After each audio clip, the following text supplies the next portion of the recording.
အော်ဟိုကျွန်တော်နာမည်ကချာလီမဟုတ်ဗျာအော်ချာလီမဟုတ်ပါဘူးဆိုတော့ကျွန်တော်နာမည်ကလေမောင်ခွန်းစစ်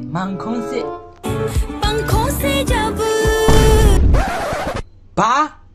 အောင်မငေါ့ပြန်ငါအရက်တာဘူးကနော်ဟိုအားရှိတယ်ဗျဟိုစိတ်ရှိရကိုပြောတာကိုရင်မလကရအော်ဟိုကိုကြီးကကလားမပါဘူးဗျကိုကြီးကကလားမပါဘူးဗျအော်ဟိုကျွန်တော်ကလည်းကိုရီးယားလည်းမဟုတ်ပါဘူးဗျဟိုအဲ့လိုပါပဲဟိုကျွန်တော်ရဲ့ရုပ်ကလေဟိုကိုရီးယားမျက်နှာပေါက်ဆိုတော့လေအဲ့လိုထင်ကြရတယ်မစဲမအောင်ဗျကျွန်တော်ကိုရီးယားမဟုတ်ပါဘူးမြန်မာလူမျိုးစစ်ပါမြန်မာလူမျိုးပါလာပြီအော်လာပြီလို့အော်လာပါပြီဆိုနေမှလဲဘာလဲအော်စားဖို့လားဘာကြည့်မှတော့ဘာကွာ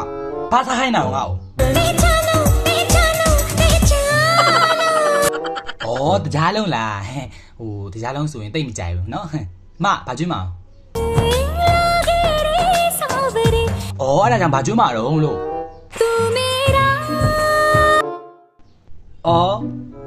သူ့မေးရလားကဲသမီးတို့ရေဆရာကတော့ဆေးဆရာကြီးဦးခွန်းစစ်လို့ခေါ်တယ်ကဲငါသမီးကဘာဖြစ်တာအောင်ခုကအော်ဟိုကိုကနာပြီးတော့ရာအော်ဟိုဆရာမဟိုဆေးရှိပါတယ်ဟိုသိရမလားဟိုငွေကြီးရတော့အဓိကမဟုတ်ပါဘူးဟိုဒါပေမဲ့သမီးမှာပတ်စံပါလို့လား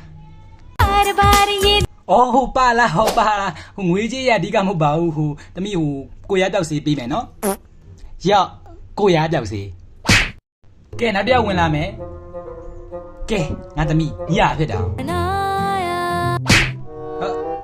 နာရဲဘယ်နာတော့